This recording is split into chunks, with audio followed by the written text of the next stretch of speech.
Hong Kong has its own traditional coffee from the Cha Chan Teng. Then came the brew from two giant coffee chains. Producer Renato Reyes reports a new craze is percolating, specialty coffee prepared by boutique baristas.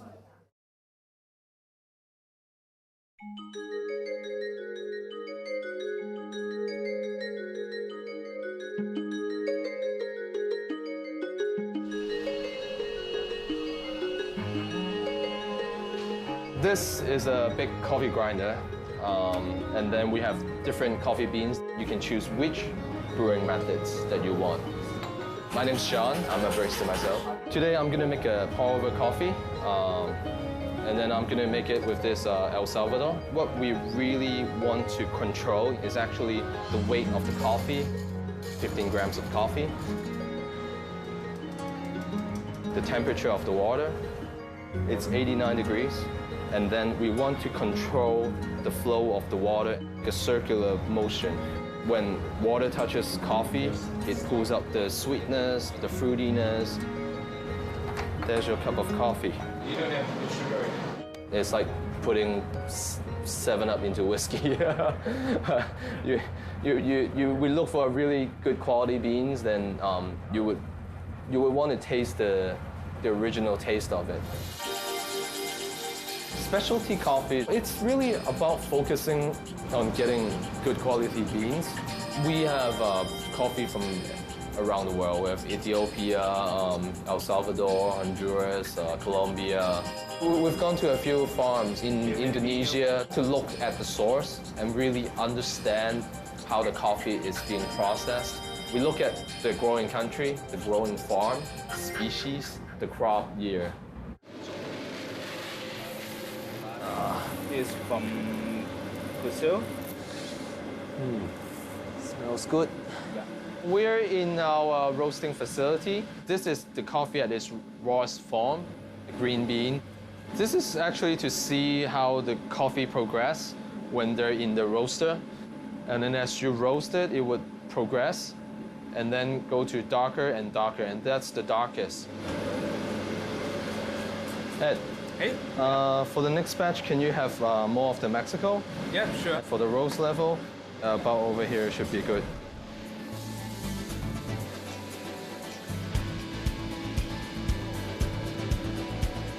We have the ability to adjust on the roast level of each of our beans based on the customer feedbacks.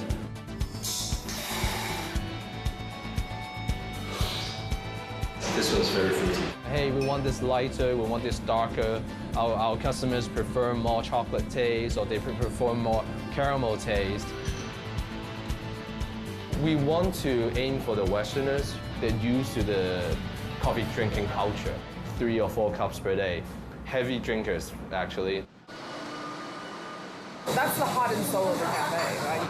Second one, Hong Kong people who's actually lived overseas. My name's Deb, I'm from Melbourne.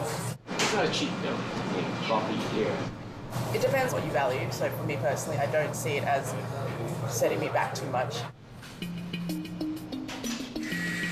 The general price of a cup of coffee is starting $35 to about $50.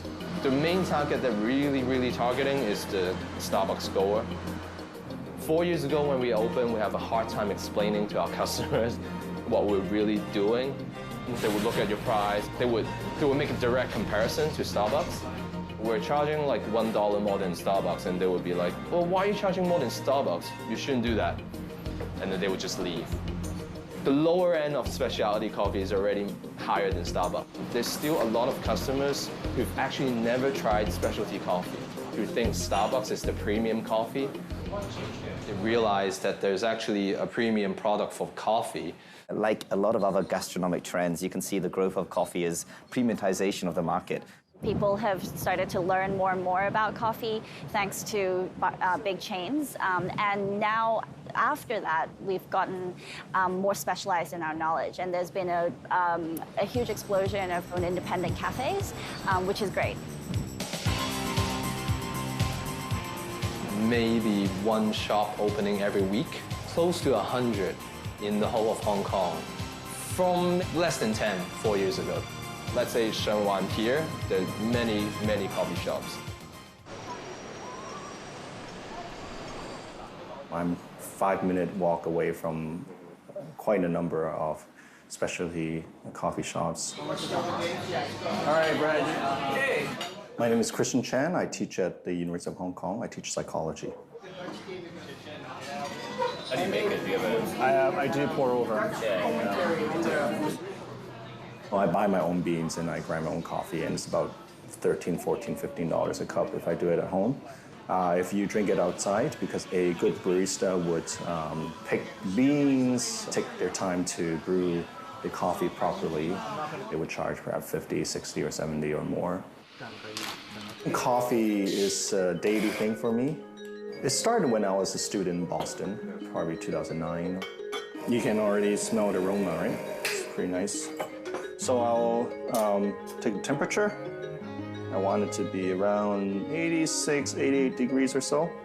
First, I'll pour just a little bit to wet the grind, to let it, what they call bloom, sort of pushing out the oxygen from the grind.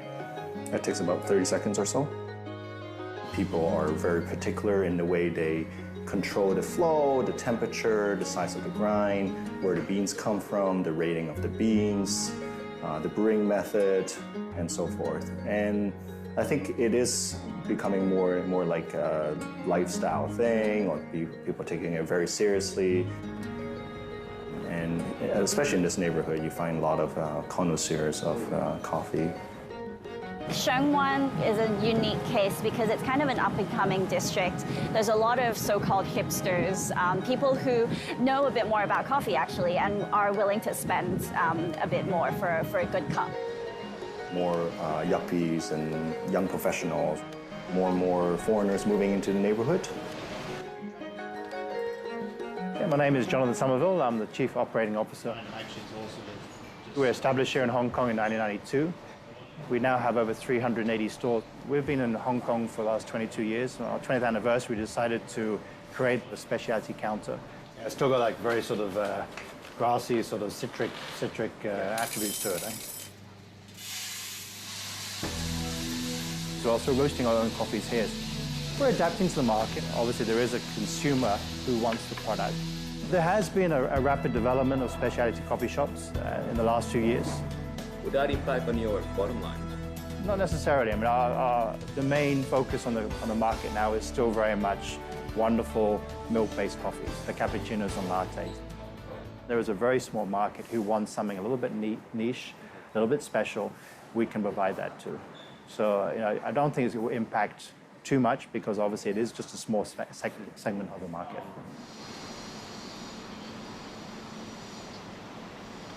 So you think this may just be a bubble? In a sense that this might be a bit of a bubble. There are lots of independent coffee shops, but they're paying a lot of rent. Rent kills most businesses in Hong Kong eventually, or independent ones anyway. Only the best ones will remain.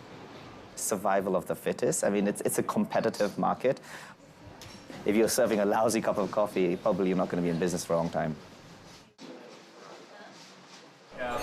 When I first saw your coffee shop at Screaming Higher Rent here, it's IFC. Is it possible to run a coffee shop in a city where rent is very high? We targeted this location for a reason, the high-end locations.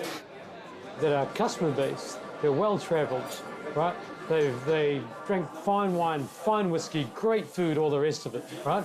So they have a very sophisticated palate here. You can get a wonderful espresso or ristretto for 34, up to 48 for a beautiful milk drink. You'll see a lot of places now use grind on demand. Basically what that means is freshness. We opened in a recession. September 2008. We've already seen places come and go. It's always a worry. Any business operator or proprietor will have that in the back of their minds, especially if you are positioned, in this case, luxury high-end. The luxury consumer is a purveyor of fine quality. They want consistency every time. We're about consistency of product. Up next, Hong Kong's first World Barista Champion. My parents told me that whenever you compete, you have to aim for the very top. And choosing coffee over career. A lot of guys are sort of quitting their jobs and become a barista. If you work in barista for the next 5 years, you're not going to get even close to buying a house. For a barista, you need to love what you do. Stay with us.